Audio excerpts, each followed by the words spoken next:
where there are very low rates. So one example would be BCB's partnership with the government of Bermuda for the first time mortgage. Right. But so that's based upon the fact that the government underwrites risk. And so effectively, risk is very, very low. That's correct. And in circumstances like that, we have to start to look at programs like the approved residential. So effectively, that's a commercial building proposition that the banks are participating in. Okay. And that's again underpinned and supported by government. It's the risk in order to get the things down. Because again, what is really driving that cost up is the cost of construction, somewhere between on the residential market $800 a square foot, and up in the commercial market probably about $1,000 a square foot. So you're talking about very high property prices, which means you have much higher mortgage. But what's interesting about that is the real issue that we have to start to look at is affordability, right? We were talking a little bit about, before we got on there, what that might look like. If you got a 20-year mortgage for $1 million, before zero interest is $4,000 a month, right? So that is not affordable from that perspective, right? So yes. In that argument, we have to start to look at other ways to bring the cost of construction down. We need to start to look at alternative building methods. We need to look at how we increase the supply, because those are the big drivers that are going to drive the rate. Now, one of the things I want to talk about as well, because everybody keeps coming and saying, well, the rates move in the U.S., and every time the rates move, Bermuda seems to adjust its interest rates. When they go up, they raise them. When they come down, they don't.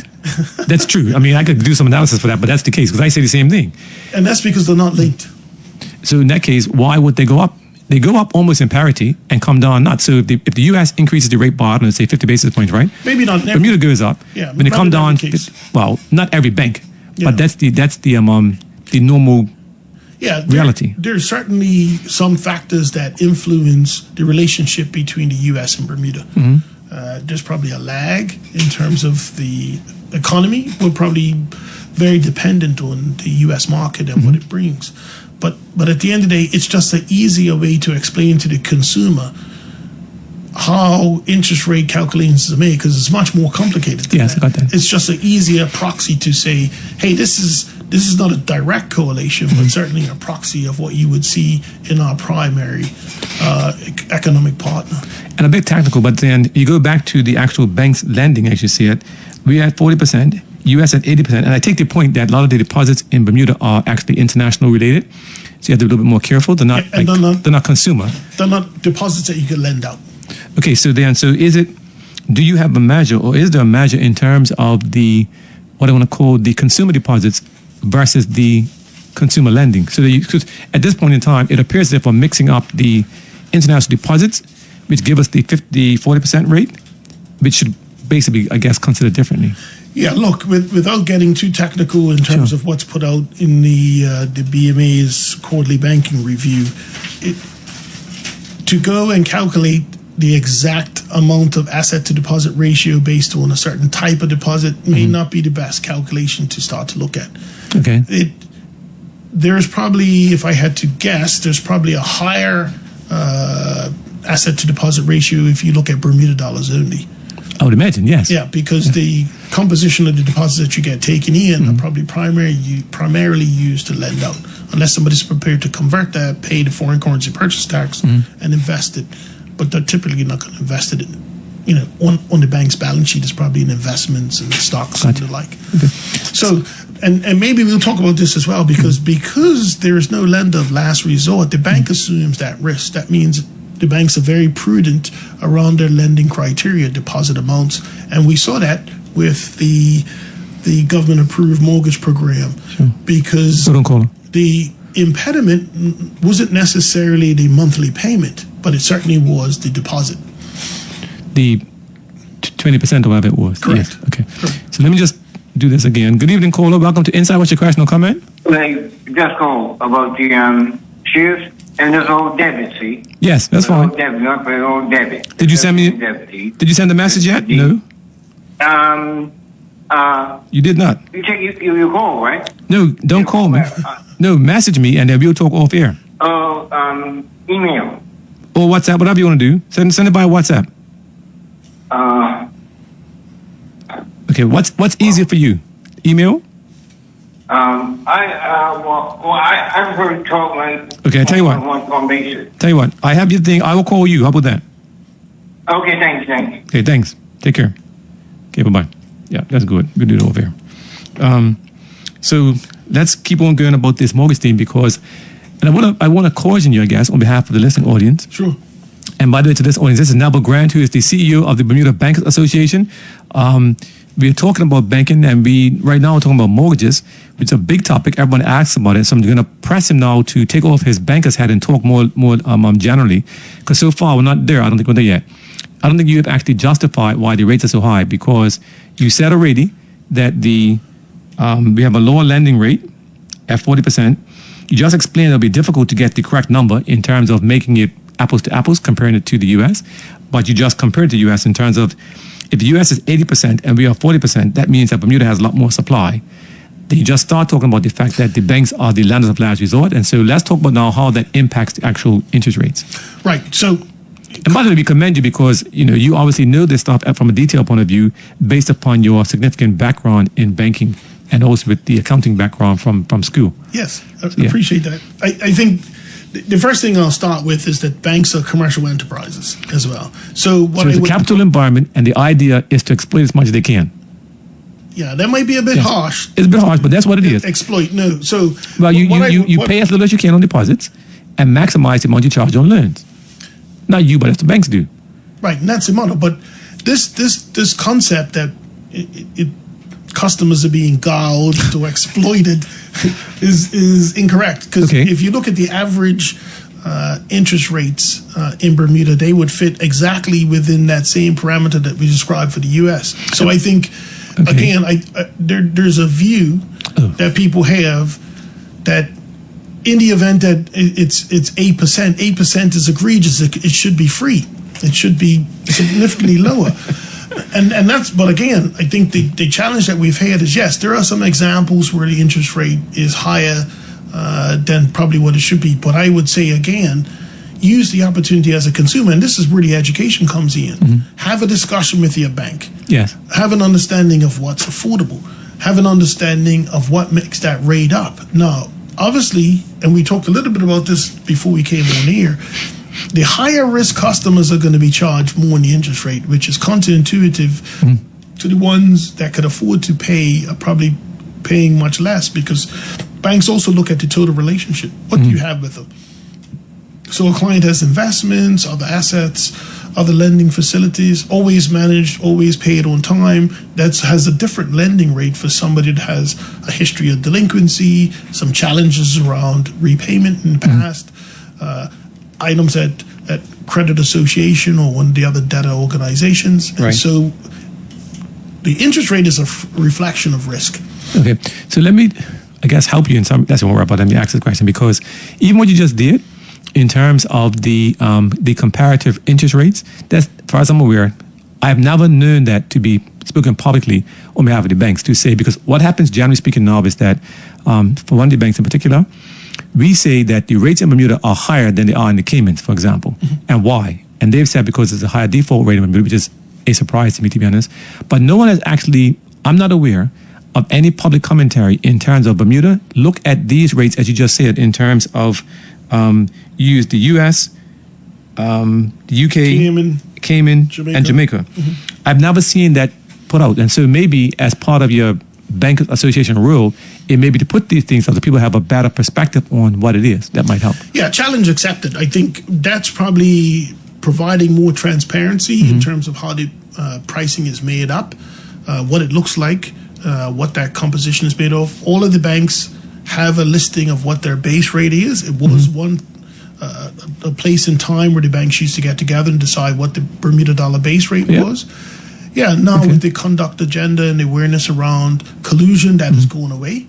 So now each bank has its own rate, but it used to be just a flat Bermuda dollar base rate that all the banks would subscribe to back in the day. Well, because now, of course, they have, and actually explain that, please. What is the base rate?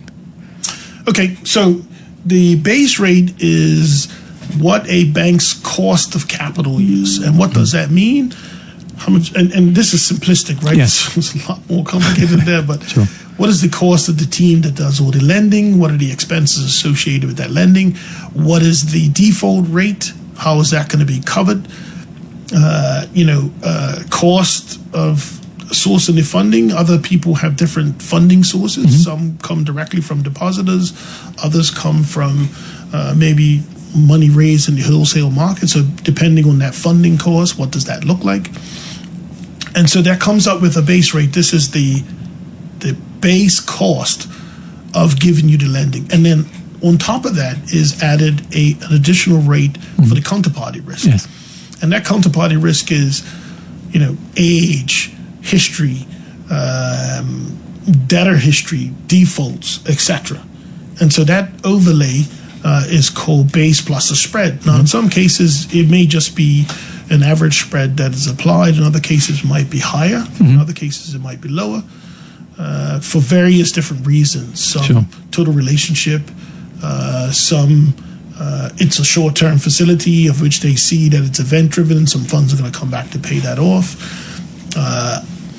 The other key piece related to that, because ultimately, and Bermudians probably are more familiar with this than the borrowers in the U.S., they often come in and say, wow, I have all these deeds. Why don't you lend me some money? Banks are cash flow lenders, not collateral lenders. Collateral means I got to take your house, I got to take your cash, I got to take everything you put up to support that mortgage in order to get repaid. We would ideally like to see that get repaid from your salary, from your earnings, than us having to take your collateral. So the first piece is make sure that you're able to make repayment on the loan facility and not just focus on, hey, I have 2 sets of Ds, why don't I put those up? Because really, banks are not collateral lenders, we're cash flow lenders. And by the way, that's something that people, you're right, I think we need to understand it better, because as they would say, if you are older in the past, that's what banks did do. Yes. In fact, you go in there and got all these houses or whatever you got, they'll lend against that, and then you default and lose a house. Whereas now, well, I'll say now in the past, maybe 20, 25 years, we have switched it up to a cash flow lending, as you see it. Correct. But I think it was always cash flow lending, but I think the way that people, so if you look at some of the restrictions back in the day, banks only lent once you got to the lintel. Yes. And so really you were just borrowing money to put the roof on. But we probably worked together much more as a community, and we got together. I'm sure you did, and I did when I was growing up. You work around with your uncles and family to build the house to get it to a place, then you can go to the bank and borrow some money. And so that model slightly changed. Okay. And then we started to model some of the things that we saw in the U.S. and in other markets, 100%, mortgages, etc., which had positive and negative impacts. But the real goal was always to get more owners than renters. Okay. So, and then, you would have seen all of the subprime mortgage lending, which probably, again, Bermuda did not adopt, which was really great because we ended up with a conservative lending model that served us well during the financial crisis. Okay. Take this call. Good evening, caller. Welcome to Inside. What's your question or comment? Yes, good evening, gentlemen. Good evening. Very interesting. I was listening to the gentleman. I didn't quite pick up his name, Mr. Neville Grant. Mr. Grant, yes. Mr. Grant. Mr. Grant, a couple of things I want to ask. Just bear with me. Sure. I was hearing you saying about cash lending, basically, where you had to have cash to come into the bank in order to secure some kind of mortgage. And, of course, if you have any assets, it doesn't matter. Cash flow, just to clarify, not cash, but cash flow, meaning on a monthly basis, and we'll talk about debt service ratio in a little bit. Sure. But go ahead. And about the cash flow, in sense to be sure that you can pay it out of your earnings after you have that loan, right? Yes. That's correct. Yes. Now, looking at that, so okay, I want to switch up again. Follow me. What's your question, caller? Okay, hold on. If I come in at the bank with the deposit or whatever, okay, now say for instance, I heard you talking about interest. Interest on the other way of looking at investing that money. Now, say for instance, I would have $75,000.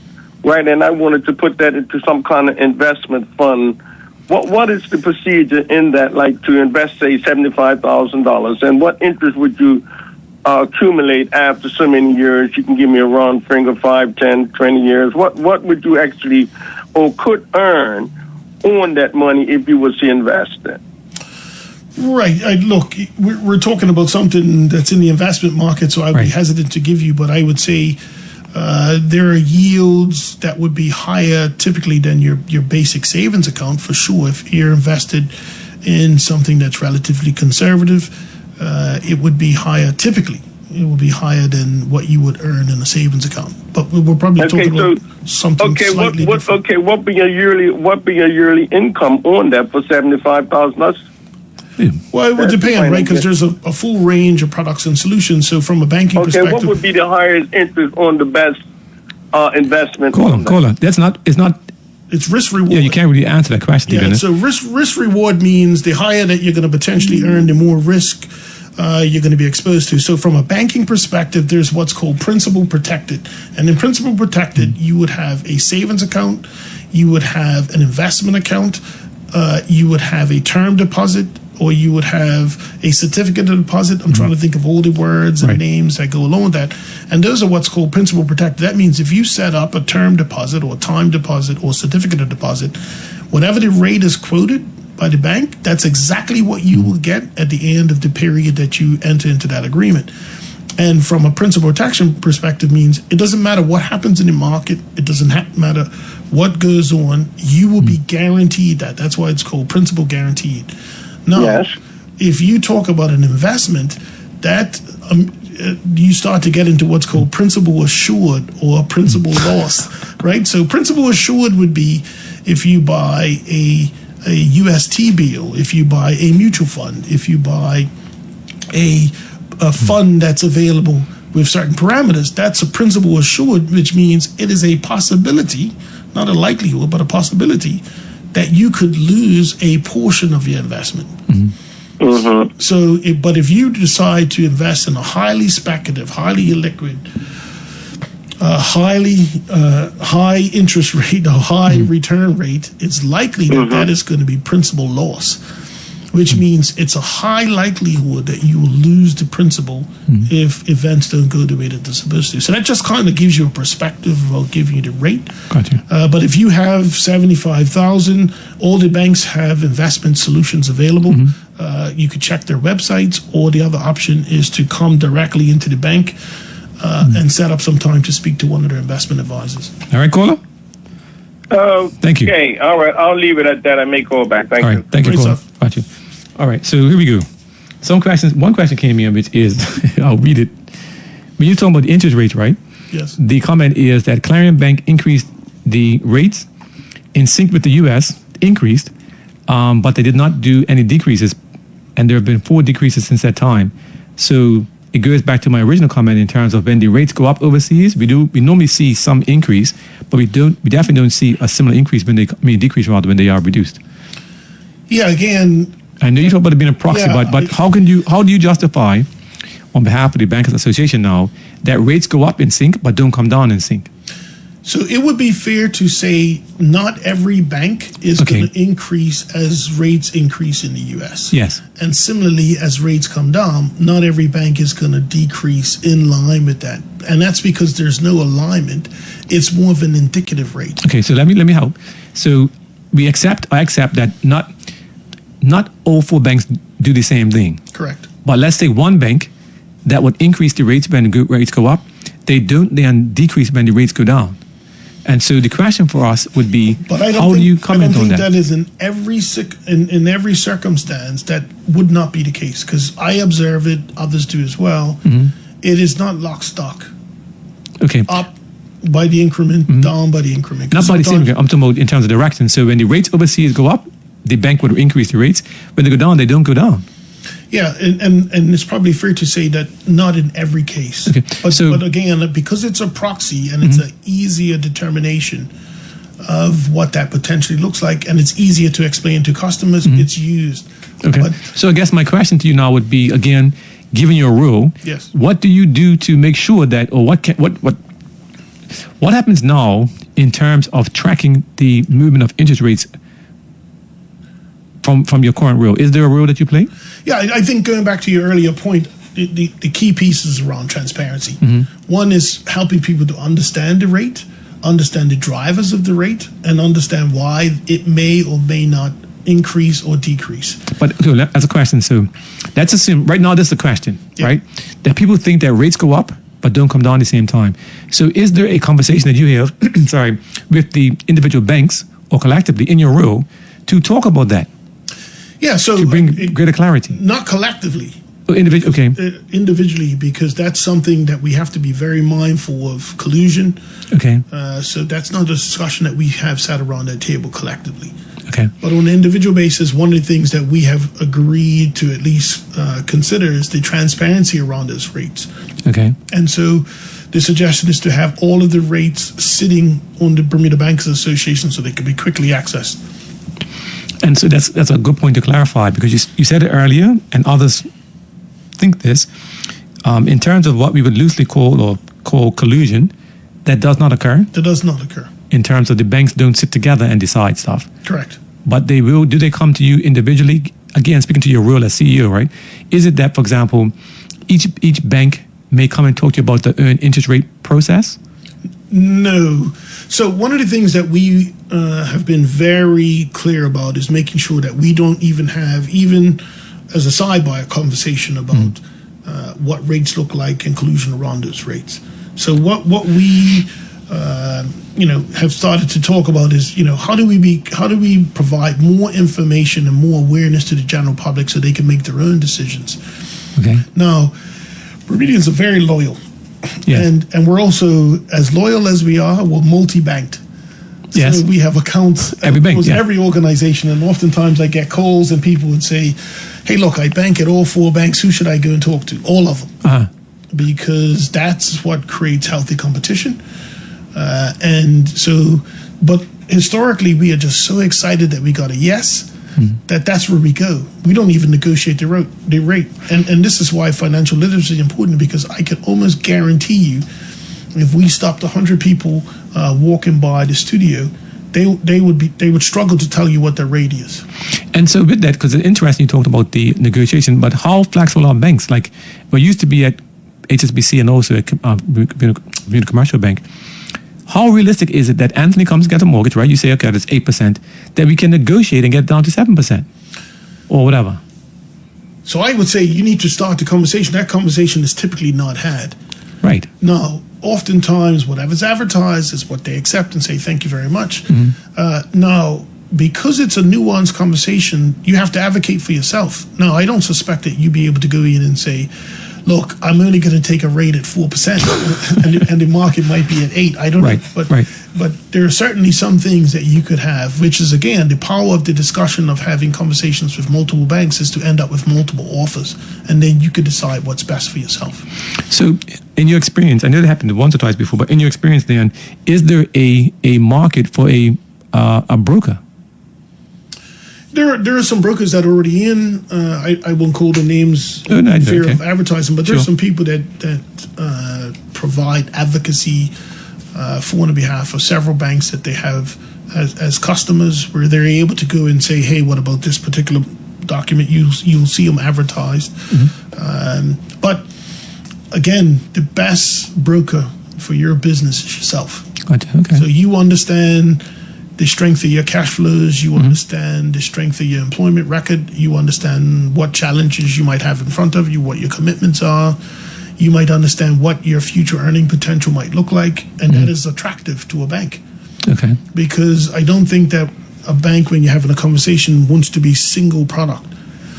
They want to have you as a customer across the board in as many products and solutions as possible. Okay. And so as you advocate for yourself, you should be able to say, hey, listen, I'm at the top, bottom, middle of my earning potential. I'll be able to set aside this. I'll be able to contribute this toward an investment solution. I might also look at some form of mortgage protection, whatever. So you should be able to advocate for yourself. And so let's back up, because you talked about financial literacy, right? Yes. Which is that the conversation that you're having now cannot be heard by, according to you, most people, because we don't have I guess generally speaking, Bermuda's level of financial literacy is quite low. Correct. Or low. Correct. So the reason why I say this is because as you look at the structure of a mortgage facility, if one element changes, that means other elements have to change as well. Yes. So if the interest rate goes up or down, it means your payment has to change, or the length of time that you have that mortgage outstanding will have to change. One of the two. And we have seen people come in and say, hey, I had a conversation with the bank. They agreed to reduce my rate for a period of time while I was looking for a new job, or while I was trying to get tenants to go in my apartment, etc. And then they almost surprised later on when they see that the rate the payment has gone up and or the term has been extended. So sometimes we hear stories where, yes, even with all the greatest explanation, all the discussions with the client about, what will change, what it might look like, it typically doesn't resonate because they were just listening to hear yes. Yes, got you. And then they're almost, taken aback by the fact that when this mortgage matures in 20 years' time, they still have some money left over that they still have to pay. What is the bank's obligation to explain? Because actually, what I do, I assist people who have mortgages in arrears. Yes. If they come to me. Correct. And I was surprised with one client. I don't charge for it, by the way, I just do it. But with one client, they went to one of the banks, right?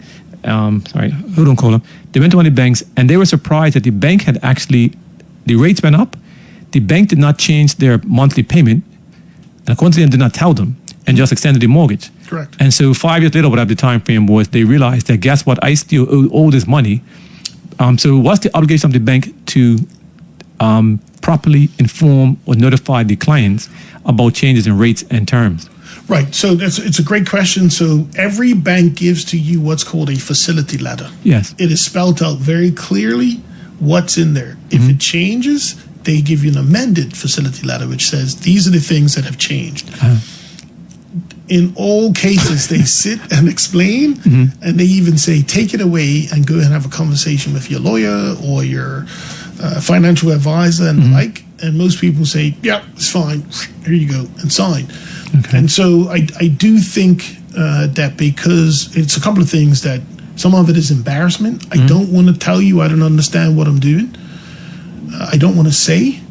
The others is because there sometimes might be a literacy issue. Yes. Okay. The bank needs to take probably an additional step because I used to see it. I used to put it in front of customers and say, see, it says here that every time you get a new job, you'd have to let us know. And they look at it and say, yes, that's what it says. I say, take this and have a conversation with a lawyer. Okay. Because there are tests that you could probably do to find out if somebody could read or write as well. That'd be embarrassing. Yeah. And sometimes they don't want to admit that. Sure. And oftentimes, even when you talk about changes to the facility, you say, do you understand and do you realize that this is what will happen? This is the implication for it. But again, sometimes that probably doesn't resonate. Wow. Okay. So, well, let's take this call and we can come back in a minute. Good evening, caller. Welcome to Insight. What's your question or comment? Yeah, just one more question. I asked the gentleman. Now, if you've been foreclosed on, where you say you're got another year or so or something to finish completing your mortgage, and you're starting to run into financial difficulty, and of course you can't come up with the payment in which the bank needs to keep you on that payment, and they take the house. So why is it that they do end up still having to pay? Yeah. Good question. The mortgage on that house due to the fact that you no longer earn it? The bank could resell it at whatever new price that it is now, right. and you still have to pay that. But so the equity in the house doesn't reflect back on you at all after say 15 years, one more year to go. You don't get no equity back where you can even borrow for that or any type of thing. I know you said earlier that we can't bring in deeds or anything right. of that nature and that. So that's a great question. I appreciate it. Thank you. Thanks, caller. That's a great question. And so what I want to rephrase it, by the way, in terms of when you as the bank take my house and sell it, if you don't get enough money, I still have to pay. And so therefore now I have no house, but still got to owe the bank money. I think there's such question now about trying to change that, but talk about that in proper context, please. All right, so let's start right at the beginning. The first sign of trouble. The first sign of trouble. I have no job. Yes. So you get that first notice from your employer to say, here's notice. Have that conversation immediately with the bank. we tend to hide things because we think the problem will age better. And typically it does not. So I would say have the conversation with the bank as early as possible. So if the banks wanted to take everybody's house, we'd be the largest landholders in Bermuda, and that's not the case. So in every time, sit down, have a conversation with the bank to understand. Because there's a difference between being unable to pay and unwilling to pay. So unable to pay is, I have some difficulty, I have some challenges, the banks will work with you. Yep. Unwilling to pay is, I am not paying. That's it. No. So have that conversation with the bank as early as possible. That's the first step. The second step is the bank will often negotiate and restructure and help to facilitate that loan facility. Because again, the intent is not to take homes. And if we're focusing on somebody that's unable to pay, typically there's a workout structure, there's some time for recompense and the ability to get back on track. And there's probably more people that have gotten back on track than have had the home taken, for sure. Yeah. And if you will see, again, if you look at the Banker's Digest, the default rate, the average default rate in Bermuda is somewhere like 5%. And to be honest, real quick, interrupt you, Lou. The one bank has said that rate is higher than Cayman, for example. That's why our rates are higher than Cayman. That's correct. That's correct. So Bermuda's default rate is higher? Yes, and that's because, again, the bank assumes 100% of the risk. Typically, like in the United States, you have Freddie and Fannie Mac, you've got some other mortgage holders, you have HUD, the Housing Development Authority steps in, they in some cases buy the mortgage back or underpin the mortgage or support the mortgage. Okay. So you have a lot of these facilities elsewhere in the world that doesn't offer that. But when we say there's no bank or lender of last resort, it's because it sits with the bank. Okay. So the bank funds that default rate over the course of the time, and we can see the pattern in history. It was probably the other day at the lowest that it's been for a while. Non-performing loans to net loans was 4.6%, representing a decrease of 0.5% from the previous quarter, which was the low. Gotcha. But again, if you think about it, in that particular case, 5%, give or take, of all the loans will be called non-performing, which means no payment has been made for 90 days. But again, it's important, and I guess I shouldn't keep doing this, but I'm doing it. It's that as the person responsible for the Bankers Association, even saying that in a different way, more often, whatever makes a difference, because for me, it's always been a question of there is no way that Bermuda's default rate is higher than anywhere else. However, what you just explained is that it may not be any different, except overseas you have a different institution that can come in between that. And so the retail default is probably not the same. It's just that there is an institution that's in between the retail, the consumer, and the bank that makes a difference. That's correct. That would then understand or justify why Bermuda would be higher than normal. Right. And so what I at least commit to is over the course of my time that I'm sitting in this role is to provide data like this. Okay. Because and in a more user-friendly manner, by the way. Digestible. Yes. So that people could understand what some of these triggers, what some of these notices might look like. Because I think there's this very, like we said in the very beginning of giving blood, and they hate the bankers, right? Because somehow but if you look at these rates, you will say that if you got a $2.8 billion mortgage portfolio, of which 5% of that is non-performing, which all gets written to the bank's bottom line, it's a pretty hefty amount. Again, and I should know better, I suppose, but this is refreshing in terms of at least we're now getting information in a more relevant, digestible, available manner than has been available. Well, not available, that we have not taken interest in, I suppose. Yeah, so I accept that, and that's one of the things that I will be focused on in this role, is making sure that we have information in bite-sized pieces, advertised to the general public on our website, on other social media platforms, because we know not everybody's searching websites. They'd rather see it in a nice WhatsApp clip or Instagram clip or Snapchat or whatever. So I'm not the most sophisticated in that regard, but I have children children that can direct me accordingly. Good evening, caller. To the listening audience, thank you again for joining us here on Magic 102.7 for a Sunday evening edition of Insight. Our guest this evening is Mr. Neville Grant, who is the CEO of the Bermuda Bankers Association, providing lots of information. And I will smile and say lots of new information for me. He basically hasn't been polite, or he has been polite in terms of the information is available, but I have not been I have not taken the time myself to look for it, and I don't think it's been available in an easily digestible manner. And so he's taken upon himself that he'll do more to make the information more digestible and more transparent on behalf of each of the banks in Bermuda. And we go from there. Good evening, caller again. Welcome to Insight. What's your question or comment? Just one simple one, Mr. Richardson. Yes. Now, if okay, just ask the question. I'm not going to be long. If I owe the bank, say, another $150,000 and have difficulty paying that, I'm at my 90 days. Yes. But my house is worth still worth $1 million. Okay. And that's the equity in which that I'm built up in that house. So why can't I have the privilege of either selling my house or even going to another lender or something in order to either borrow that money or selling the house and paying the bank, paying the bank off what they owe them and still get some equity back? It seems a bit to be unfair in that thing where the bank just takes it.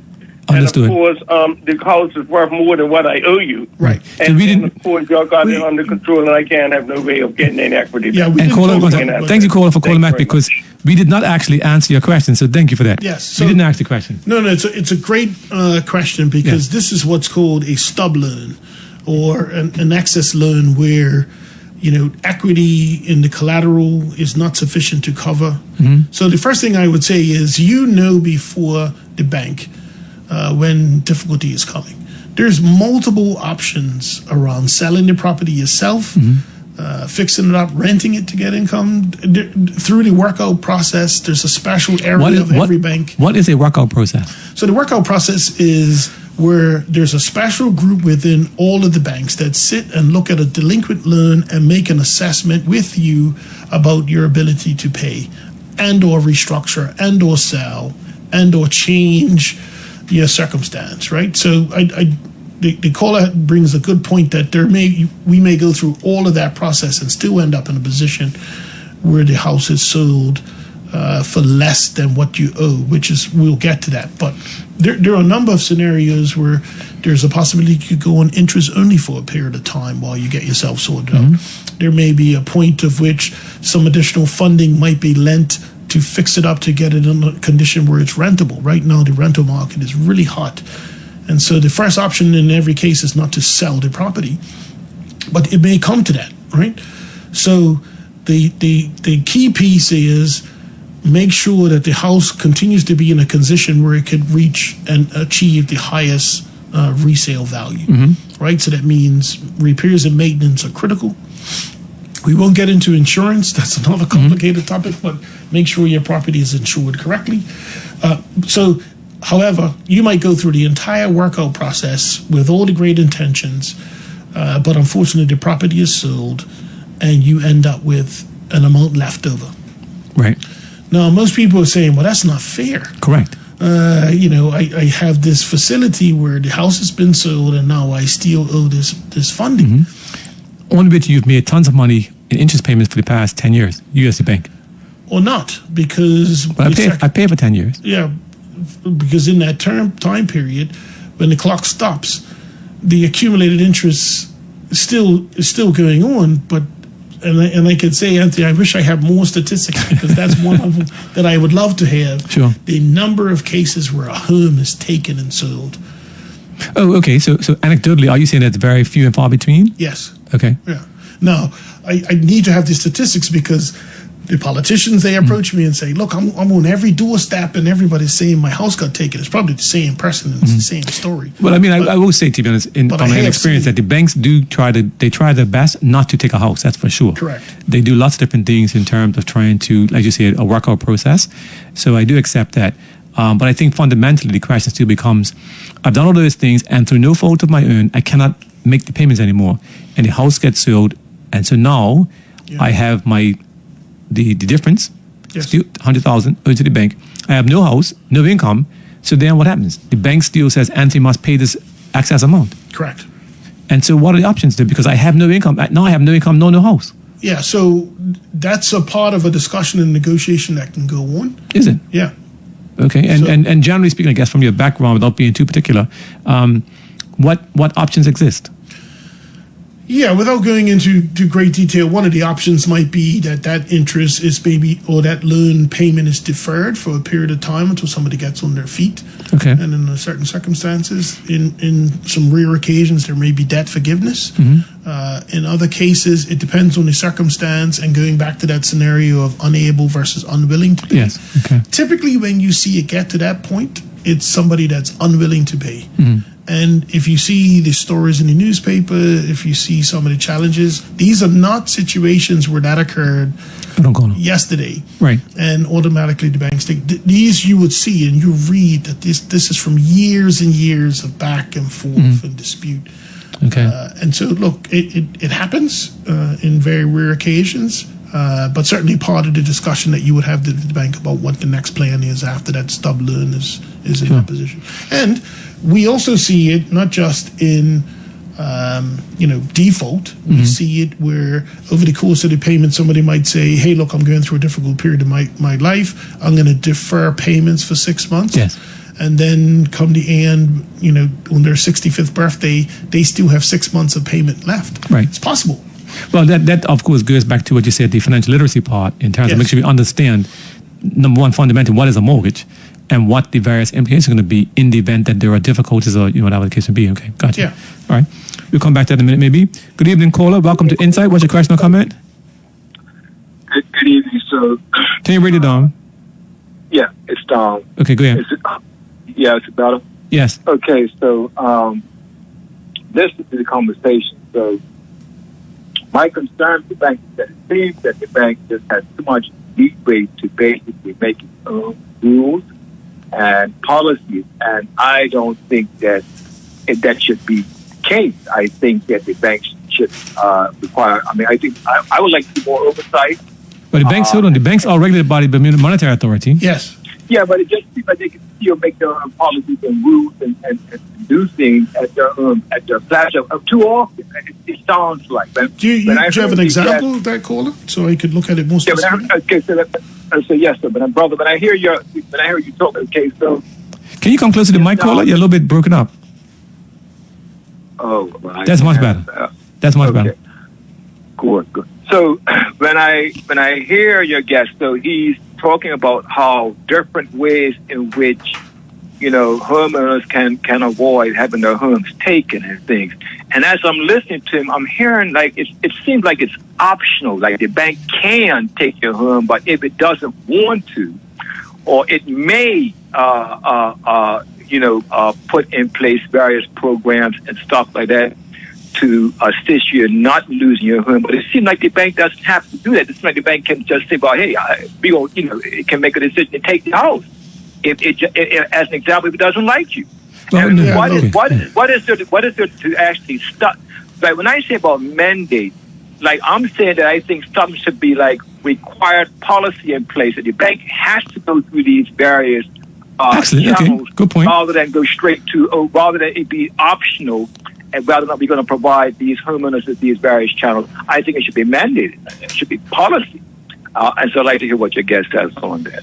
Excellent. I'll listen all there. Thanks. Okay. Yes. Well, as you said, the banks are capitalist institutions. Let's start with that. But also, two questions. One is there a mandated workout requirement for loans? Number one. And number two, the government is trying to put that in place, by the way, and so you may want to comment on both of those things. Okay. Yes. It's public information, so it's not a secret. Yeah. Look, Yeah. so the banks are all governed by the Bermuda Monetary Authority. There's a certain a process that's laid out. All the banks have those discussions with the regulator about what that collection process looks like. It is also governed by a second set of rules that relates to the Basel Accord. Without being complicated, after the financial crisis, there was a list of things that were given to the regulators, that were given to the banks to say, this is consistently what we would look at and review. How these are treated, what does that look like? Because one of the things that came out of the financial crisis, to the caller's point, is some banks had different treatments for what looks like a non-performing loan, so it was able to be and disguised in the financials in a different way. And now it's very clear what that looks like. The other piece that's very important, because I think the callers raised a point about conduct. So there's a whole conduct regime that all the banks have signed up for. And that conduct regime is very clear on the steps that are taken that if a client is in default. Now, there's some discussions about making sure that that's probably a bit more formalized, but legislation is not particularly the answer in that particular case. That means it provides probably less flexibility for an organization that's probably trying to do more. If it's set out like the caller has described, then it will be prescriptive. Yes. So at this particular point, this particular time, regardless of what's been set up, law says that this will happen. So we don't want a system that's structured around it will be mandate that this will occur. But to the caller's point about the steps that are taken, you will see that if there's a individual that's prepared to work with the bank, that's prepared to go around the workout plan and spend some time, focusing and executing against that. Because we have seen customers that come and say, yeah, I'll do all that stuff. Yeah, absolutely, and do nothing. Yes. And the situation only gets progressively worse. But legislation, all that will do is make it mandatory and structured in a way that there's a very little negotiation. So that's going to be a give and take, right? So we have to think about the unintended consequences. If at this particular day and time this will happen, it means that it provides very little flexibility for the bank and or the customer. But I guess to push back on that is if legislation is just what it is, right? Yes. Written rules. So why would they not, or I should know why would it, is the Bankers Association advocating for more flexibility in law, but flexibility so it's not so rigid to meet both objectives, sort of thing? Yeah, let me say this. One of the things that we probably haven't done a very good job of doing is explaining the unintended consequences of some of the legislation that's probably being considered. We as in the association? The association. Okay, gotcha. And the banks. Because I think when we start to look at, especially around operational elements, because there are some things that may be coming through in legislation that says you will do this. We may not be able to do it. So what does that mean? A potential withdrawal of service, a potential change in service where you could only get it in this way. Yeah. And I think the more that we could rely on the levers of capitalism, yes, I know capitalism is not perfect, but it's probably the best economic system that we have to date. And again, we're talking about providing legislation and a framework for very few cases. Now, I'm not saying that that means that banks should be able to go and willy-nilly take yours, because look, to be truthful, there used to be clauses in facility letters that were stopped in 2004. So we're not talking about a long time ago where there are clauses that say for any reason we could take your home. And so you're aware of that? Yes. Because that wasn't. It was a discussion. It was at HSBC. Yes. With Henry Smith before they switched over. Yes. In terms of, so to listening audience, right? Yeah, it was something that Phil Butterfield right. was passionate about saying. Well, it's interesting because to listening audience, we do know for sure, right, in times past and whatever times past is, that if you spoke out in the community or whatever the case may be, a bank will withdraw your mortgage, period. Could demand on it. That did happen. Yes. That did happen, sorry. Yeah. But I knew, and you just said it, it's triggered my memory about this in terms of there was a conversation in early 2000 when the Bank of Bermuda in particular was made aware of the fact that the mortgage documents still said at that time that they could stop your mortgage without recourse, without reason. Correct. Without and that did change. Yes, without an event of default. So typically in this facility letter that we were talking about earlier, it details out all the circumstances, what happens if you don't do this, what happens if you don't do that. This is what you're required to do. So it's a very detailed document that you should sit, and it should be ready to hand. So if you have some financial difficulty, you could refer back to that document because it's very clear. And that, back to the caller's point, if you want a reference point, that is the exact reference point of what should happen and when it should happen. Okay. It's clearly laid out in this facility letter. Gotcha. But to the point, there was a clause in there that said, typically for every facility letter, it has a list of all the things that create an event of default. These are circumstances of which you haven't paid, and this is what the course of action that the bank could take. One of those courses of action could be do nothing. Send you a reservation of rights letter to say you're in default, but we're not going to do anything at this time because we're working with you to improve it, sort it out, get it fixed. However, there used to be a clause in most mortgage facilities that says, at any time, for any reason that we should determine, we could take you. We could demand that you repay the mortgage. And that's one of the legacies of slavery and discrimination that was in some mortgage documents. So it was formally removed in 2004 when Phil Butterfield took over as CEO of HSBC. He said, "What? No, take that out." But did they then rewrite the mortgage, or just send out a document that says that this is going to be the change to the Correct. data? Okay. So you amend the facility letter. Gotcha. And so this goes back to our restructuring question. Anytime the terms, because every mortgage is a contract between you and the bank.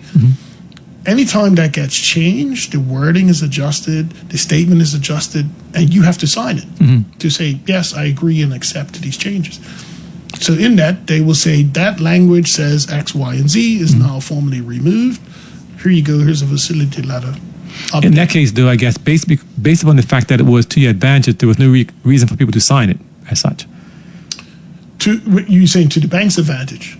No, to the client advantage. When they removed the clause about the yeah, they would have been eager to sign that to make sure that. But I'm saying, but I don't recall clients having to sign that change to the Yeah, so typically when you have large changes like that, there are probably notifications in the newspaper to say that all facilities in this particular time, whatever the most expedient way to kind of get that done.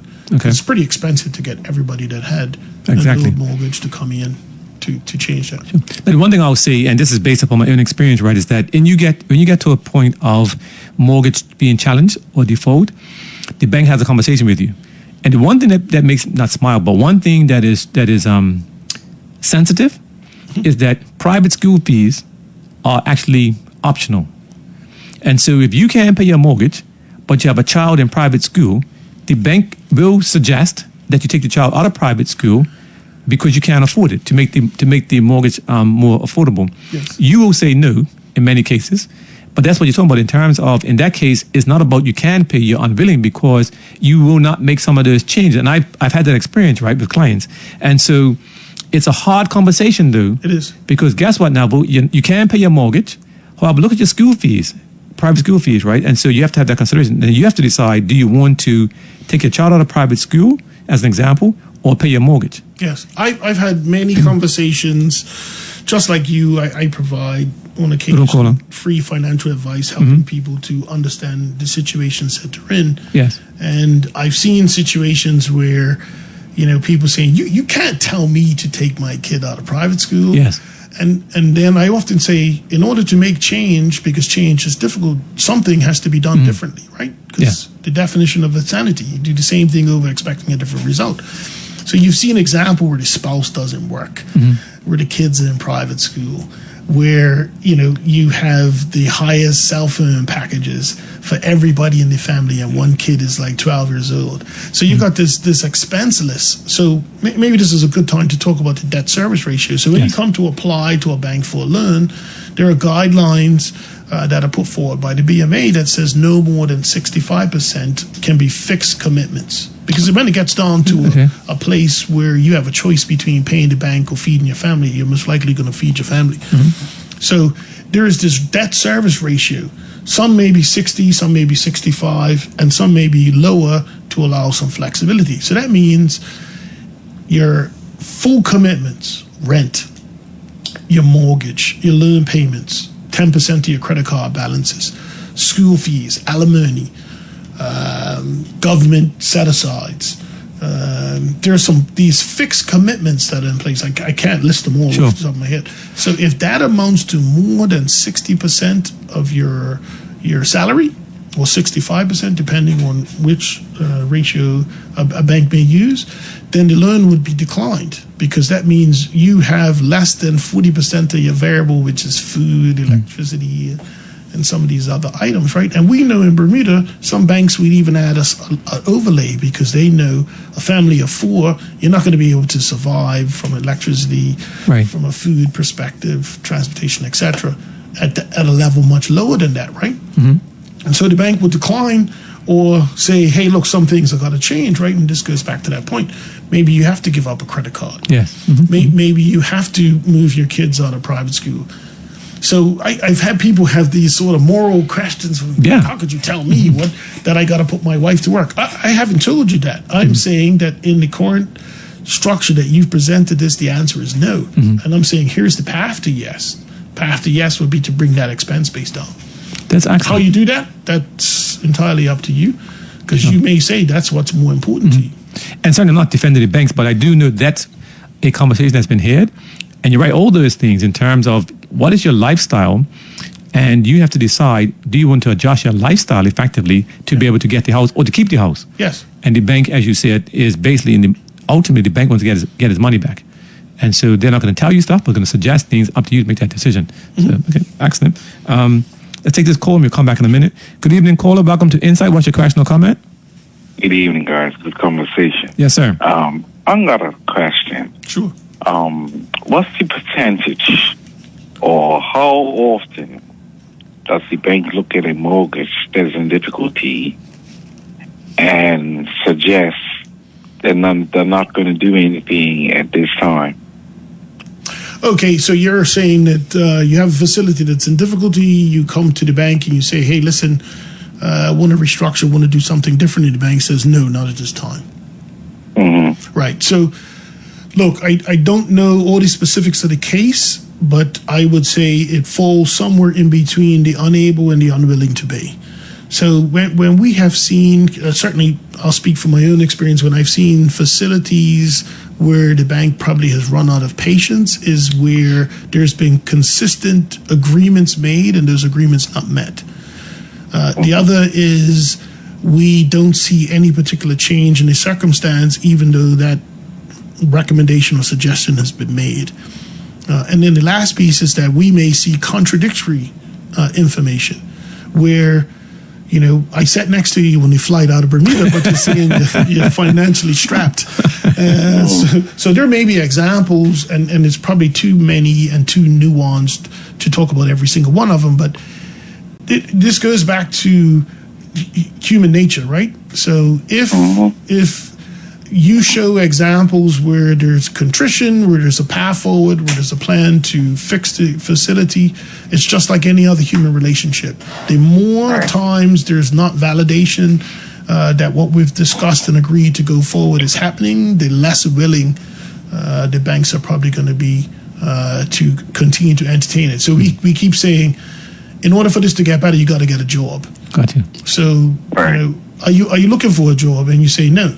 Okay, so, you know, how long does the bank say, go and look for a job, where you don't? So, again, you know, we say, okay, well, look, you have the downstairs apartment that's vacant. Yes, that's another one, yes. Yeah. You know, can that be rented out? You say, yeah, absolutely. Then you go, you get quotes from a realtor, they say, here's some tenants, and you don't put them in. Right. So and I would say use it just like a relationship. Well, If you know somebody continues to let you down, and I always say to people when I sit in the barbershop, they say, "Oh, why you didn't lend me the money?" I said, "Would you have lent them money?" So let me give you the example. You go to them, you give them $100. They say, "Oh, have it back on Friday." Friday it doesn't happen again. You say, okay, well, I'll tell you what, I'll give you to the end of the month. End of the month, it doesn't happen again. And then you see your mate out with a brand new pair of sneakers. You say, well, come on, man, this is ridiculous. And then I come back to you again and say, where's my $100? You say, promise for sure, Friday, I got you. And it doesn't happen. At what point do you say, right, look. And then he comes back to you and says, I'll tell you what, I'll give you back the 100 if you give me another 50. Right. Yeah, so just like a human relationship, you get to a point where you say, hey, look, we've been working on these plans. You agreed to these plans. We discussed what the situation needs to do in order to change, and it's not changing. Gotcha. All right. Okay. All right. Thank you, Gordon. Okay, thanks. All right. No worries. Sure. Another example, by the way, just came to mind is you have a house with an apartment, and you're not making the mortgage payments. You may not have to, but the bank might suggest that you move into the apartment and rent the main house. Correct. To which you say no. Correct. And So look, I sat my wife and children down. They're 16 and 18 now, so they have a better understanding of it. It is real? This is a true story. Okay, go ahead. Sorry. So I have a go to zero plan.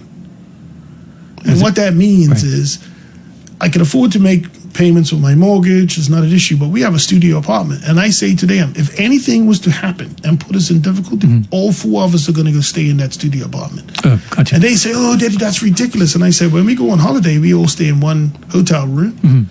So what's the difference? And that's the sacrifices that you have to be prepared to make if you're thinking about your financial future, because it is not due to you. It's not owed This is not one of those fundamental rights like breathing, living, and having a pursuit of happiness. Wow. So you may have to make some changes, right? And of all the financial restructuring that I've seen and done and been involved in, there are some people that say, I'm not prepared to change. So it was an interesting one. My buddy and I, we went to see a customer doing financial restructure. And if anybody knows me, I only just recently got a brand new motorbike, but I used to drive around one with different fenders, and people used to make fun of me. They said, look, how could you be a CEO? Exactly, look the part. Yeah, but for me, that doesn't define who I am. There's a lot of people that get defined by who they are, by having material things, and I get it. You know, especially in the black community, I see in people the way they dress, what they drive, what they look like, and people say, man, that guy's doing well. Yes. Because that's how we judge. And that's interesting. So I rode into this couple's yard. The wife had reached out to me. She said, look, I'm struggling to make ends meet. So I get to the house. There's a Jeep Patriot parked in the yard. It's got a tow ball on it. Immediately I know, At the boat or jet ski. It's got a jet ski. Yep. On the porch is a Honda SH. It's a 150. It's got glow-in-the-dark lights. It's got custom handlebars. Interesting.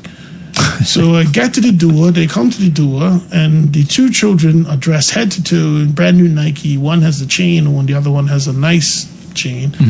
And I said, how did you get Nike to sponsor your children? Whoa. And she said, no, I paid for that.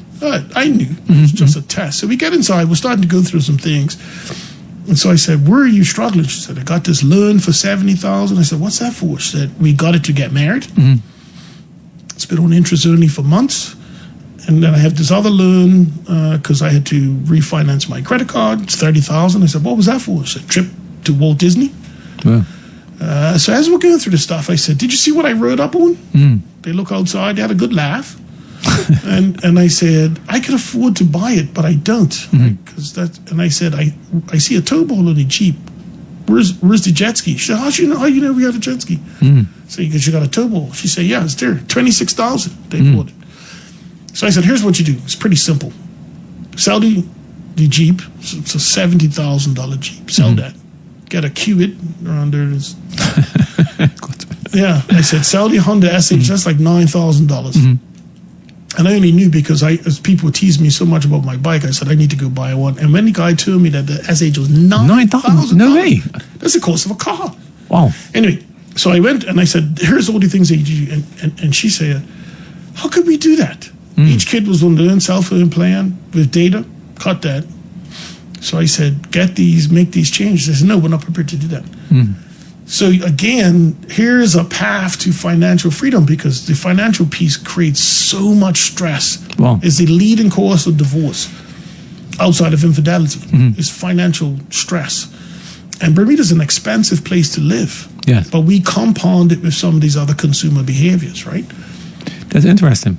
So, which I wasn't going there, but how do you then, in your current role, intend to have that conversation? Because you're speaking about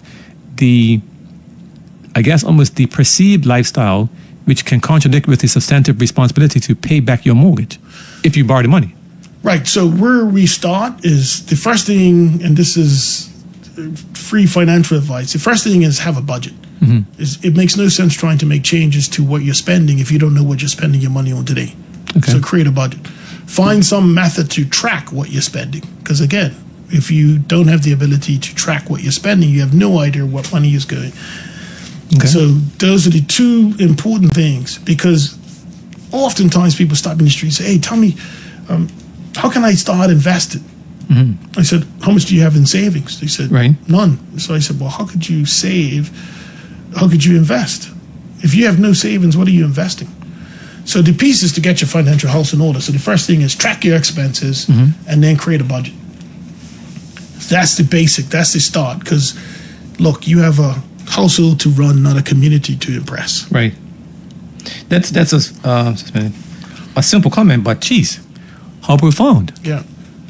And we, unfortunately, Bermuda's a very consumer-driven place. Yes. And it's you struggle, right? Because there are very few things that people have. So they want to look good. Yes. They want to drive the best car. Yeah. Yeah. Well, again, that's that's quite interesting for sure.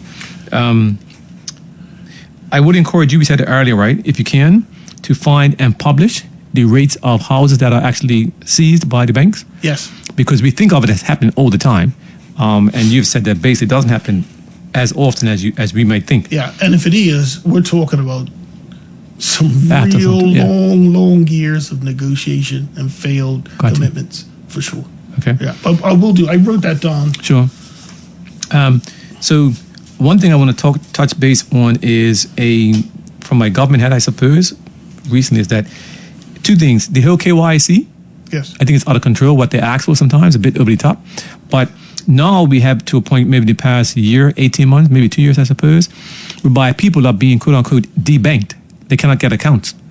So what is your comment on that in terms of proposed legislation, or what's, I guess, in your CEO, what comment would you have? Yeah, this is an ongoing discussion that having a bank account should be a basic human right. Mm-hmm. And you would see the advent of this legislation coming across Europe and across the U.S., especially as it relates to migrants coming into countries, of making sure that they have access to the banking system. I am a full and complete component of having and providing access to the financial system. Mm-hmm. So the more financial inclusion we have, the better. Okay. I would say that Bermuda, in some cases, has chosen not to participate in the banking system for a number of different reasons. One, participation in illicit activity, and so you choose not to bank. Okay.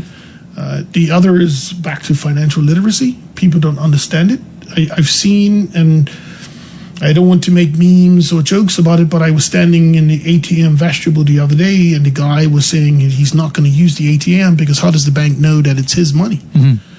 So he could be taking out anybody's money. Mm-hmm. And so he was standing there kind of betwixt and between of understanding it. I've seen direct deposit where I had to go to a construction site and explain to a guy who brought his girlfriend to the site saying, they proposed to give me a piece of paper that I can't take to the bank in cash. So where's the money? And we're saying the money has been directly deposited into your bank. Right. You only get a slip of paper confirming that it has been deposited. Couldn't understand it. We saw during the COVID crisis when the government was paying out the unemployment benefit. Yeah. I think it's a matter of public data, but 14,000 odd people were paid the unemployment benefit, of which, when it first ran, I think almost a quarter of it rejected. Because of no bank account or just incorrect? No bank account. It's my mother's bank account. It's my girlfriend's bank account. It's my alimony payment account that's with another financial institution in somebody else's name. It was my PIN number, because we saw a plethora of sort of 4-digit numbers. So I don't know why providing the PIN number was your account number, but again, that just shows you the understanding of the process. Okay. And so there were a number of people that during the pandemic, it was evident that we had to find other ways to support that because there were people without accounts. And I traveled the other day with an organization with one of the parents didn't have a credit card. Right. So we're again, the more that people could participate in the financial system, the better. Well, but okay, so are you then a supporter of the idea that I should have access to a bank account? Yeah, so there's probably a difference. I mean, some restrictions, of course, but I mean... Yeah, there's probably a difference between having basic banking and then the full list of products and services. But basic banking, though, in terms of do I have an account that can receive payments and a credit card that I can use to make payments? Because in some instances, as you know, you cannot operate without a credit card. Right. So I would say there's a couple of things. It's probably not a credit card. It's probably a debit card.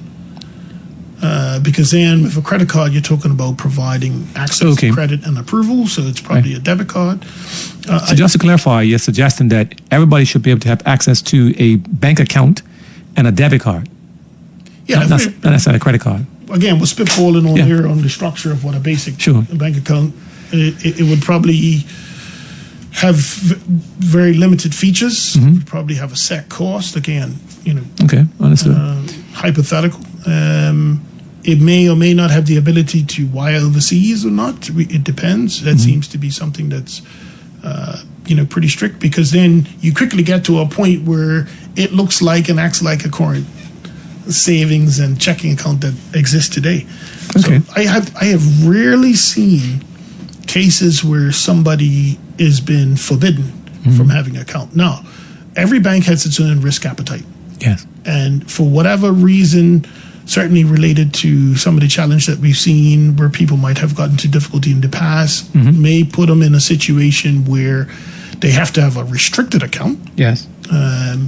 But again, all the banks have a risk appetite statement of which they can make a determination that risk falls outside of their risk appetite. But in that instance, then, are you saying that if all 4 banks have a risk appetite that excludes Anthony, he has no account, no savings account, even whatever basic account that he is, and no debit card? Right. There's probably some specific clauses in the current legislation that would have to be updated and amended to support that, because right now there's no safe harbor for banks. So if we make a decision that we choose to bank Anthony, using you as an example, where you have committed a money laundering offense, that is an impact to the bank, and it could mean the prosecution of the bank, the finding of the bank, or finding and prosecution of me as an individual officer of the bank. Right? So and we're in current discussions now about what that safe harbor legislation might look like for cases where, look, we understand what has occurred. We understand the circumstances that this individual might be in. We want to promote financial inclusion, but we don't want to be in a position where we're openly, at this particular point where that legislation doesn't provide support for safe harbor legislation, to take on an individual that has been prosecuted and convicted for money laundering. And so, just for the public audience, then, so it is an ongoing conversation now with the government and the banks to find out what's workable from a legal point of view. Correct. Okay, good. So Bermuda has an amazing reputation within the regulatory environment. We have an amazing reputation with the reviews that have been undertaken on Bermuda, so we don't want to impact that. Yes. And I don't think, from what I understand from our politicians, that the intent is to jeopardize any of that. Yeah. But it's how do we build a framework where we have greater levels of financial inclusion. Gotcha. Okay.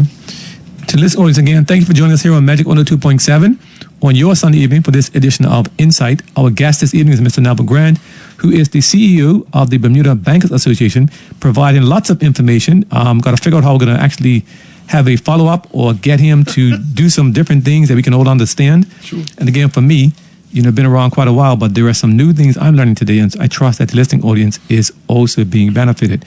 Good evening, caller. Welcome to Insight. What's your question or comment? Okay, third call. That for you.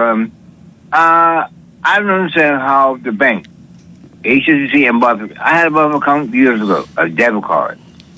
And that's in the first ATM machine over here. Yeah. I used to use the ATM machine on Reed Street for Butterfield. Yes. What's your question, caller?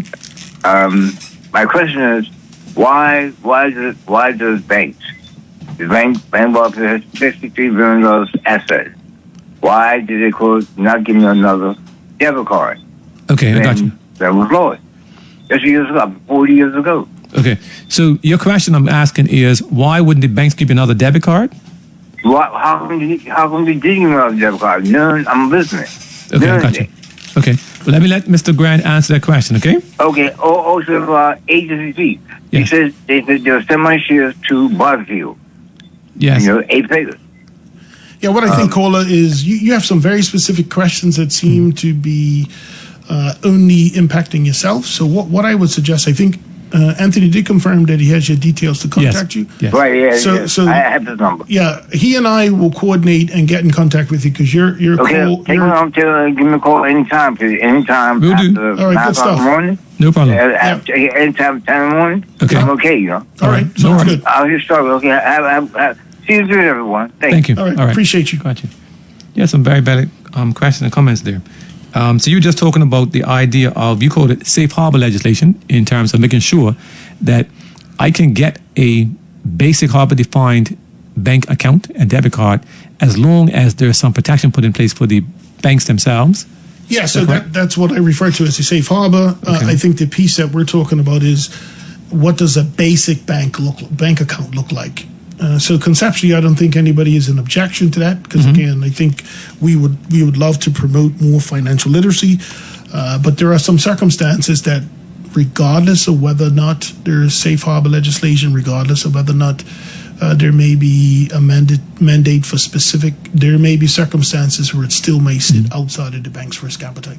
Sure. And we need to discuss what those examples are because at present, there may be 4 or so circumstances that relate specific to that part of the legislation without diving into too much detail. But yeah, as it relates to prosecutions for money laundering, that's not an account that we could have. And there's multiple reasons for that.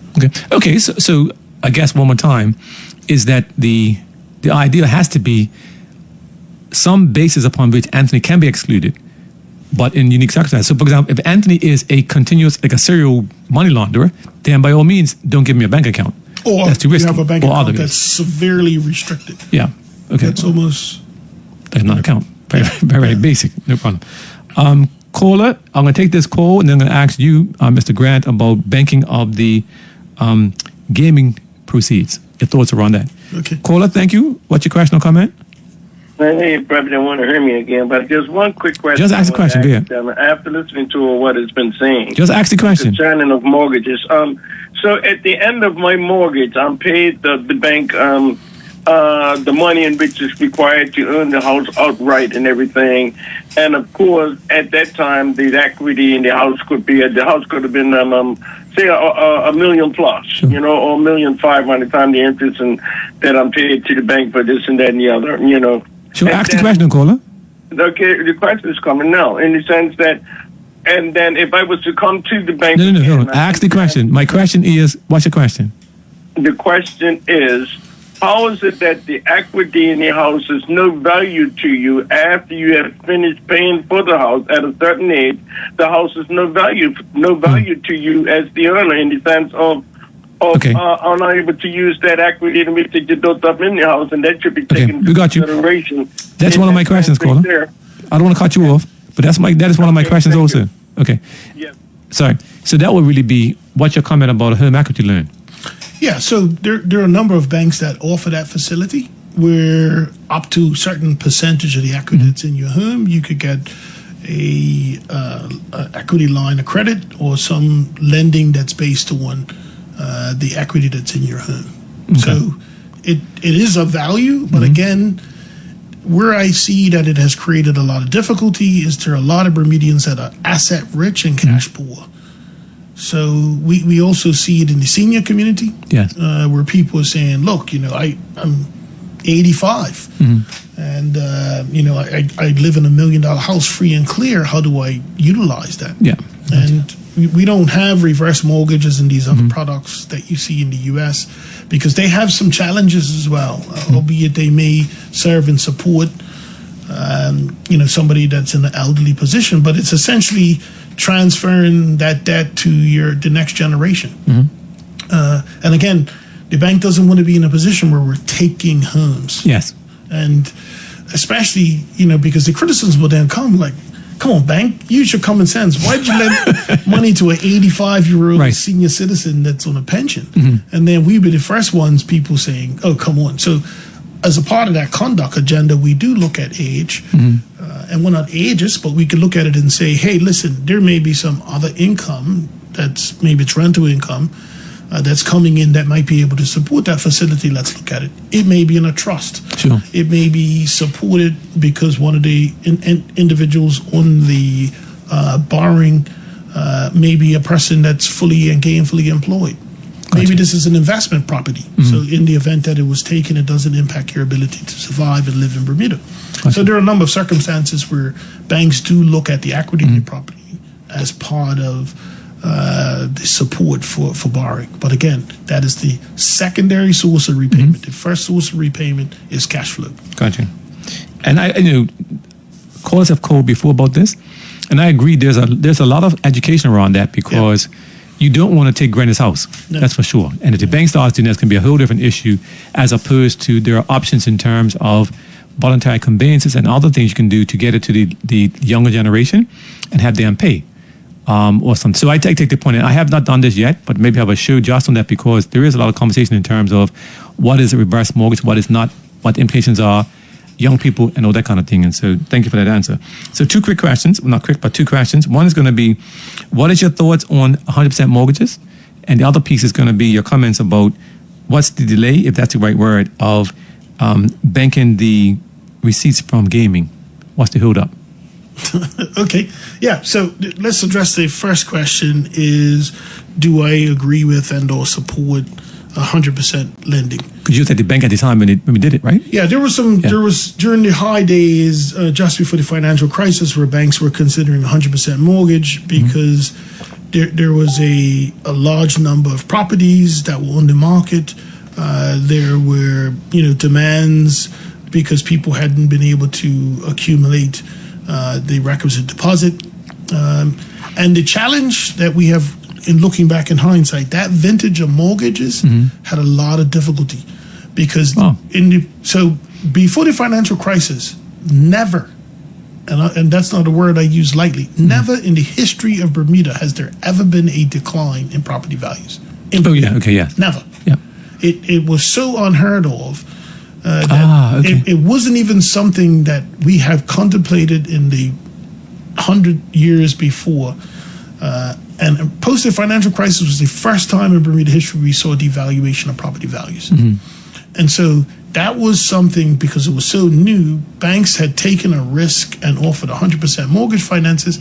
But for the first time, we had a vintage of mortgage holders that had a property that was valued less than the mortgage that was outstanding. That puts a borrower in a very difficult position, because it takes us right back to that situation that we had with the caller saying, I ended up with a stub loan. And that's the circumstance that created.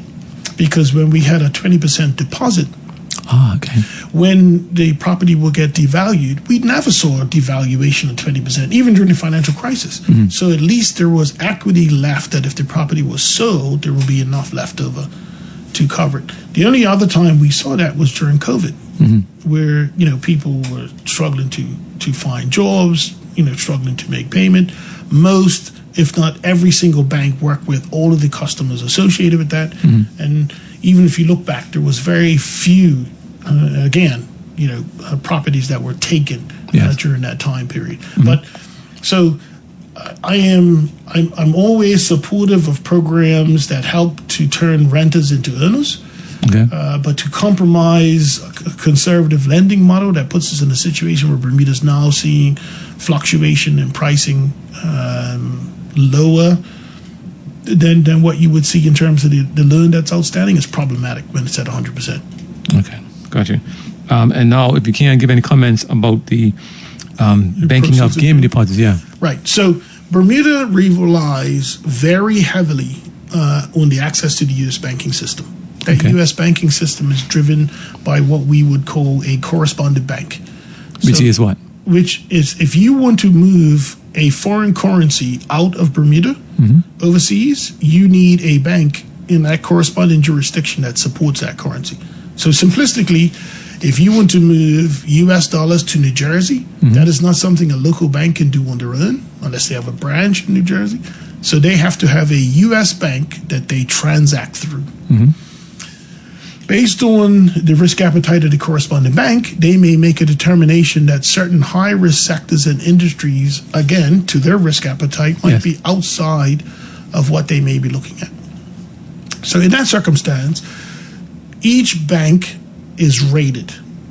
So they would do a review in each bank, and some of the things that they might look at is Bermuda has a high percentage of PEPs on the island, both domestic PEPs and international PEPs. What's a PEP? A PEP is a politically exposed person, right? So, which is not crazy, but it's a daunting thing, by the way, but go ahead. Right, and that politically exposed person categorization is broad. So it extends to the police, the regiment, the permanent secretaries, and so what that means, family members. And family members, and associates, business associates. So that, because it's so broad of a spectrum, that's a risk category, of course, because Bermuda is a very small jurisdiction and people have multiple hats. There are a lot of politically exposed people. So tick, one box.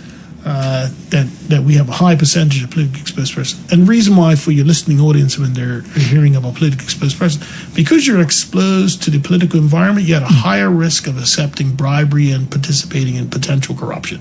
Not everybody. No, but yeah. But you're more likely to be involved in that as a politically exposed person. So we're offshore. So we operate in an offshore market, which we will call it tax efficient, tax neutral. Some people call it a tax haven. So tick another risk box. We have a high number of in and out payments. And what are in and out payments? Because we're in the insurance and reinsurance, when they fund an account to buy an investment, and then that investment is then sent out and invested overseas, you see what's called an in and out payment. 50 million in, 50 million right back out. Tick, another. Right. So add up all of these different risk categories. A correspondent bank might be looking at a local bank and saying, you are very high risk. And so if you add casino gaming, if you add cannabis, if you add digital assets, if you add what's another high risk industry? And the Bitcoin, the rest of it. Yeah, so we talked about the digital assets. So Yeah. if you have all of these risk profiles, they may say, hey, listen, we can no longer offer you U.S. banking service and access to the U.S. banking system. That is the death knell for any bank. Yes. Because you cannot function after that. So most of the local banks have two, sometimes three correspondent banks, depending on the foreign currency requirements.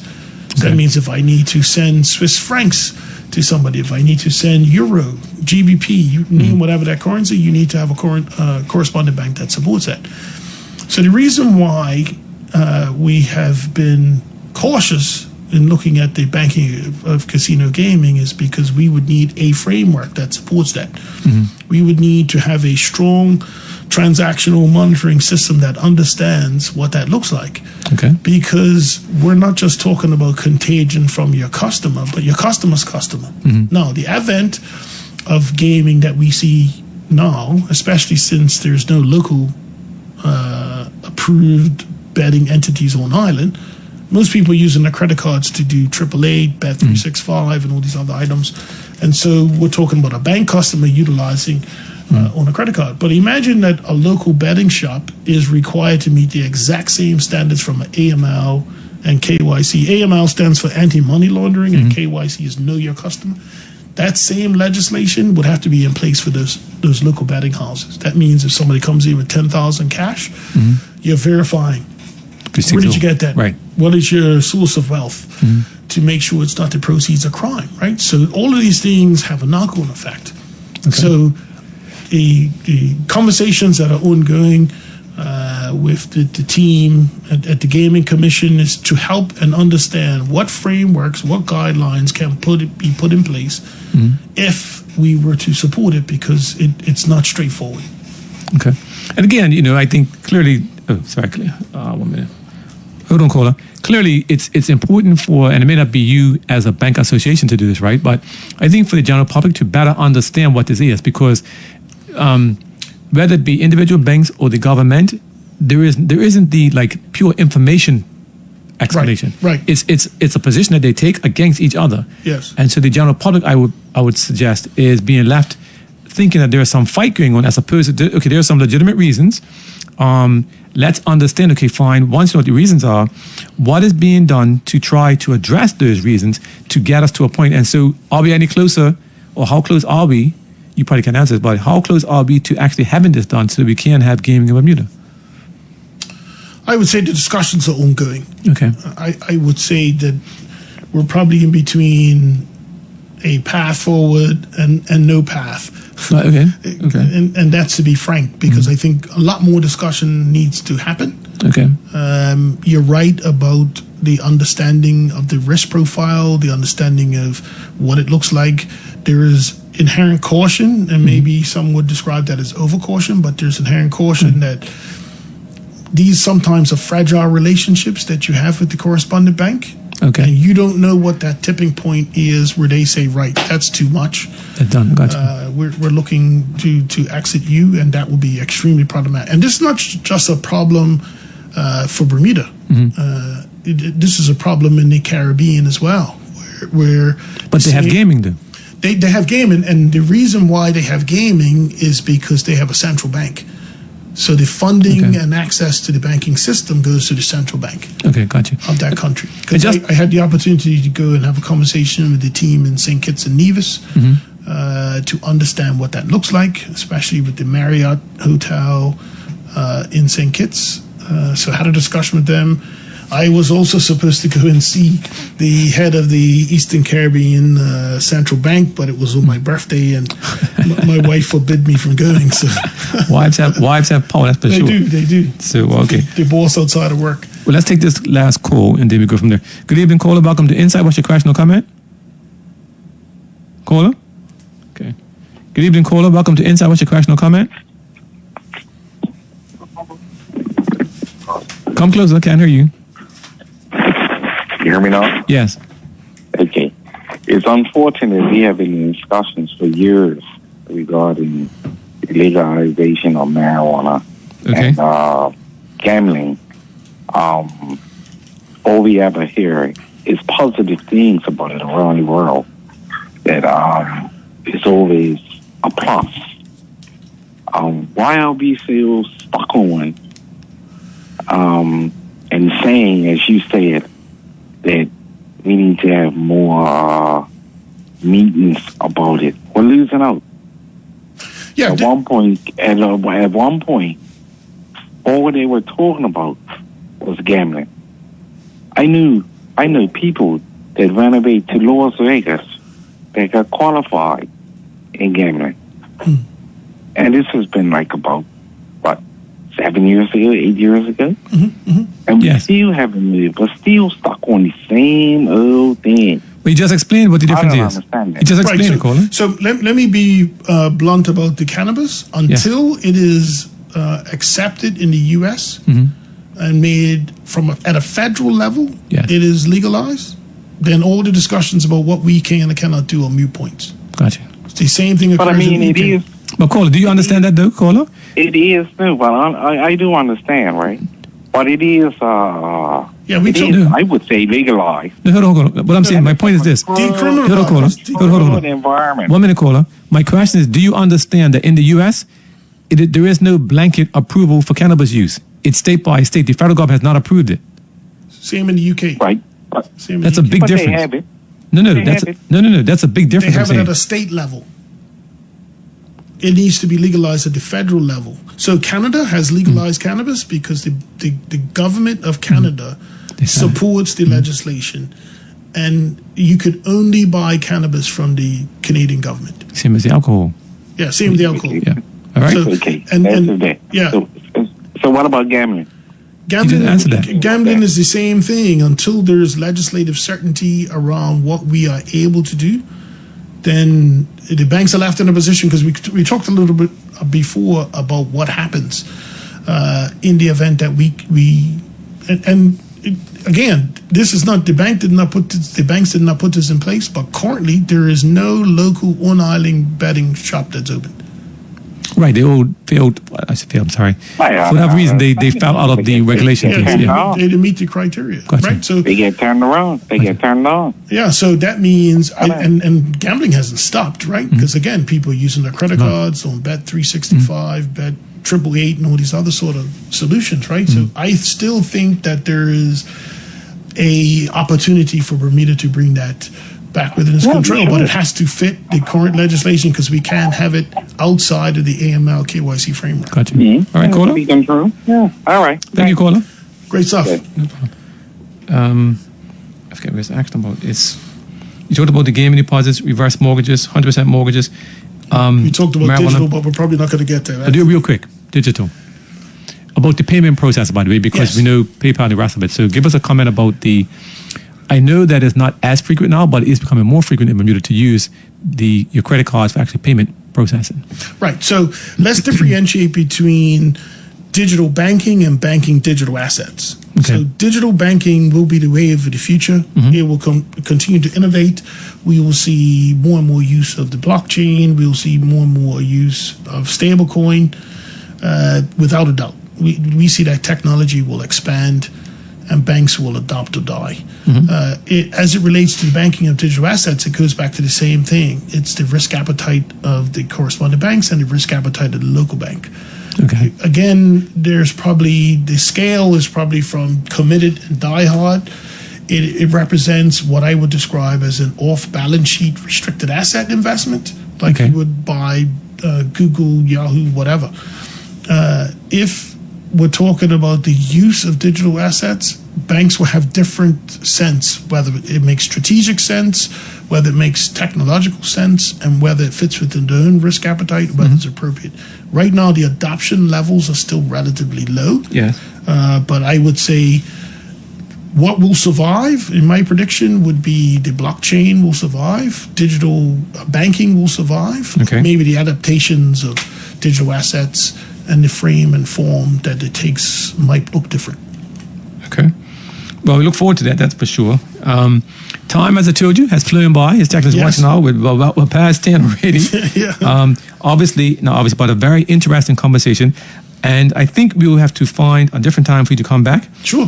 And maybe talk some more about financial literacy and some other things you're talking about. Yeah, and fraud one critical as well, thing, but especially because we're seeing, as typically what we see during tough financial times is people are more likely to click on and or participate on online fraud because by mistake, you mean? Yeah, because they become desperate. They want to see positive outcomes. They want to see their income improve, and so they're more likely to be susceptible to some of these frauds. And so we can talk in detail about the things that they should look out for. But I would say if it's too good to be true, it probably is. Always. And then the other thing I would say is all of us like to feel important and wanted. But when a beautiful young lady or guy with a buffed body reaches out to you on Facebook and you don't know him and you don't have any friends in common with him, likely that is a recipe for trouble. Got you. All right, Cole, you are the last caller for tonight. What's your question or comment? Okay. My dear. Call me Mr. Scott calling. That's my name, Mr. Scott. I'm calling about the what I was talking about tonight. I'm going to call you. I am going to call you, Cole. Thank you. I'm ready. No worries. Thank you. That's why see you, everyone. Hey, great to hear from you multiple times, caller. Thank you. Thank you. You're passionate. He calls all the time, and these are some great questions, and so I will call him. To the listening audience, he has called me on my phone, right, which is not ringing, of course. I will get to him for sure. But there is one question I told the person, hold on a minute, and the question is, I'll read as best I can. Please have Mr. Grant explain again the risk versus interest rate in regards to how a mortgage interest rate is determined. For example, I had a fixed mortgage rate for 5 years at less than 10.5%. Once that time period ended, my interest rate increased to 10.5%. Just need some clarity before I decide if it's worth me moving my mortgage, etc. And I have never defaulted or been delinquent with my monthly mortgage payments. So fixed rate versus variable rate. Right. So just for your listening audience, a fixed rate is when the bank and the customer agrees for a certain period of time that the rate is fixed. It is normally based on the prevailing variable rate at the time, higher than the prevailing rate, but at least you have financial certainty that over the course of whatever period has been agreed, 3 years, 4 years, 5 years, that your interest rate won't change. A variable rate means as and when the market moves and or changes, the rate changes. And so you're exposed to what's called interest rate variability. And so your payments per month, payments per period could potentially change. Now, sometimes it's not often changed because over the course of a 20-year mortgage, the rates are going to go up and down, and they normally level out over that period. So it's not always adjusted. So the banks sometimes don't change the actual mortgage payment? Yeah, sometimes. Okay. Because it depends, right? If it's at the early stages of a mortgage, it's more likely that it will be changed. If it's toward the end, probably it won't. Okay. If it's by a small margin, they may give you the choice. Right. So it depends, but mostly. So I would say to that individual, If you have now a mortgage rate that you think may be higher than it probably should be, then this is the time to shop around.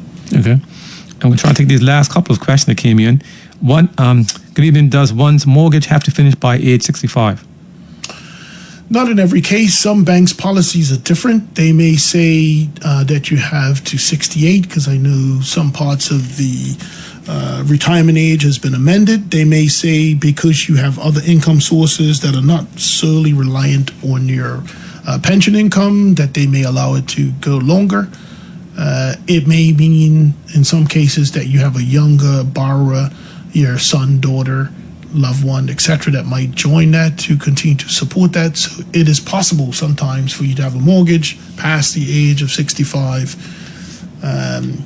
depending on the circumstance. Okay, thanks for that.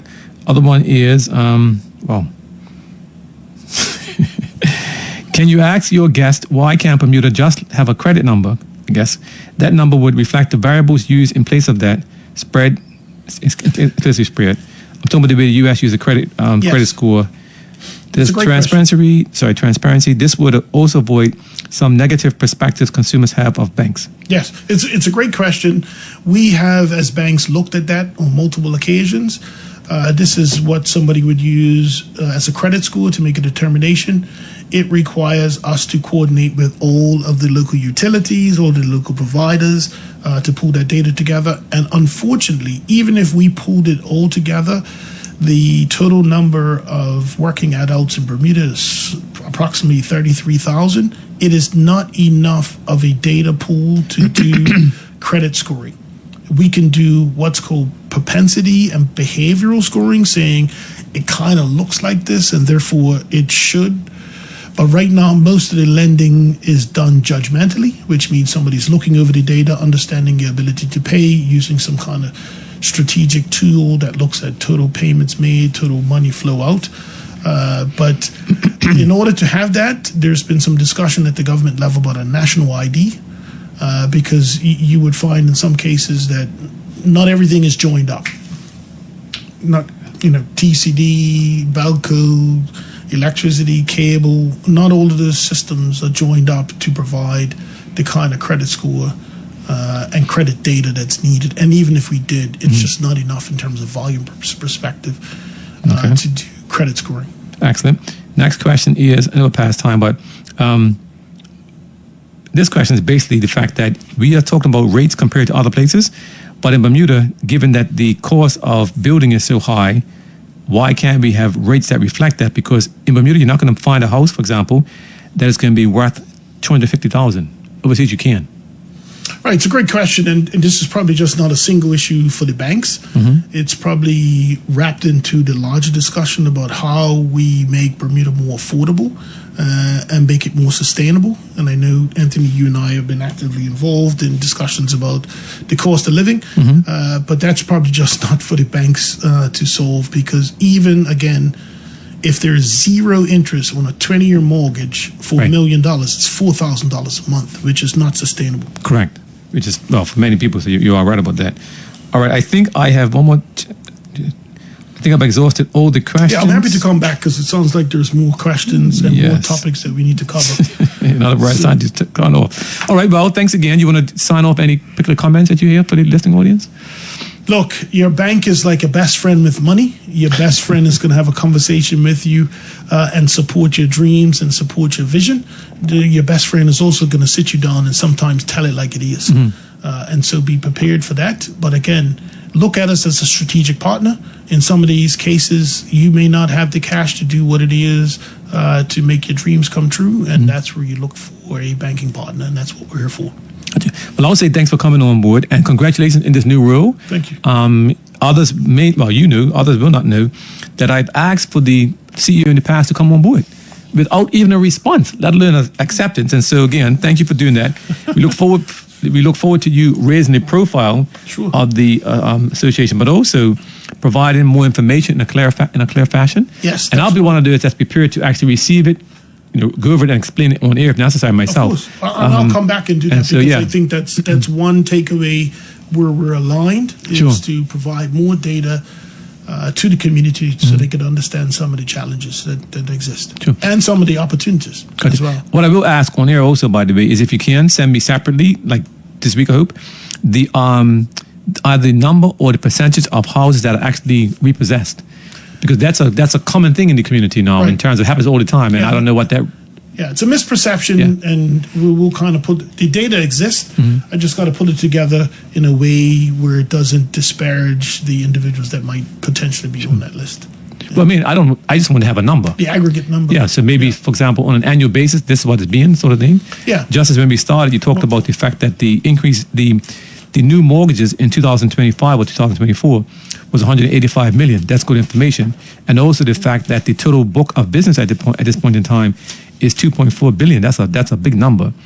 And so even if defaults are 5%, that's a lot of money. So rather than giving me homework, there's probably some details in the DMA summary. But what I'll do for you is I'll pull out the. There you go. Send me the information. That's fine. I'll pull out the salient points and flip it over. Sure. All right. And to this audience again, thank you for joining us here on Magic 102.7 on your Sunday evening. I am always amazed at what people are doing on a Sunday night between 8 and 10, but they do listen in and ask different questions. And for next week, our guest is going to be, guess who? The Minister of Finance, Senator the Honorable Crystal C. Caesar. So she'll be coming to talk about education in terms of where we are with the reform, about the new code of conduct, and many other things that are topical. And also, of course, we'll be here to hear your questions and comments. Again, I'll say this as I always sign off. Please, please, please, if you're out and about, it's dark now, late. It's dark early in the evening. Please, please, please wear a light or high visibility vest, because people are driving or riding without attention sometimes. They're distracted, they're tired, they're going too fast. The weeds overgrown, all kinds of different things, and we want to ensure that we minimize any collisions, because that's always not what we want to do. And generally speaking, please, everyone, slow down, because there are too many accidents taking place, just all different sorts. And so please take your time. And then what happens is, when there's an accident, especially in the morning, everybody gets jammed up. And so you raise the temperature of people coming to work. And so let's all work together. Go slow, as they say. The idea is to arrive alive. And so please, please, please slow down. On that note, Bermuda, have a great week. Just